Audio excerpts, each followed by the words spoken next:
पर चौकीमा म किन गएँ होला त गाइस, के कारणले गएँ होला? यो बाटो हेर न, यस्तो ध्वस्त छ नेपालको बाटो, के गर्नु गाह्रो छ। के छ फ्यामिली, मेरो चाहिँ एकदम ठिकठाक छ। झन् ठिकठाक होला।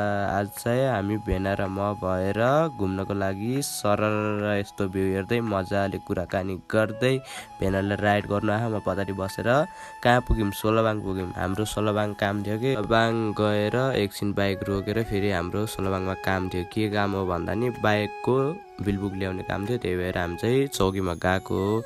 यता सर हुनुहुन्छ, यता भेना कुरा गर्दै हुनुहुन्छ। हाम्रो ट्राफिक सरजीले धेरै माया छ भनौँ न। अब के भन्ने, अब फेरि त्यहाँबाट बिलबुक लगेर सर लाएर भेना र म ड्यु लगेर एउटा सानो ड्यु लगेर गएको। यता बाटो ध्वस्त, घुम्नको लागि गएको त यता बाटो हेर्न त बिजोक छ बिजोक। बर्खाको बाटो, पानी परे गर्छ, पहिरो सहिरो आउँछ, बाटो बिग्रिहाल्छ। एक ठाउँमा गएर भेना र म ड्युसिउ खाइयो, कुराकानी गरेर फेरि हामी चाहिँ अब त्यहाँबाट घरतिर लाग्यौँ। भिडियो सिडियो बनाएर फेरि घरतिर फर्किँदाखेरि त बाटोमा जाम लागेर एकछिन 5-6 मिनटतिर बस्यो, कुराकानी गरेर फेरि त्यस्तै हो गाइस। पानी परे गर्छ, त्यही भएर बाटो बिग्रिहाल्छ कि अब घुम्न त मन लाग्छ, के गर्नु। 5-6 मिनट बस्यो होइन जाममा, फेरि जाम खोल्यो होइन, सर लाएर हामी चाहिँ घरतिर लाग्यो गाइस। त्यो आजको लागि thank for watching, see you in the next video, bye bye, love you all.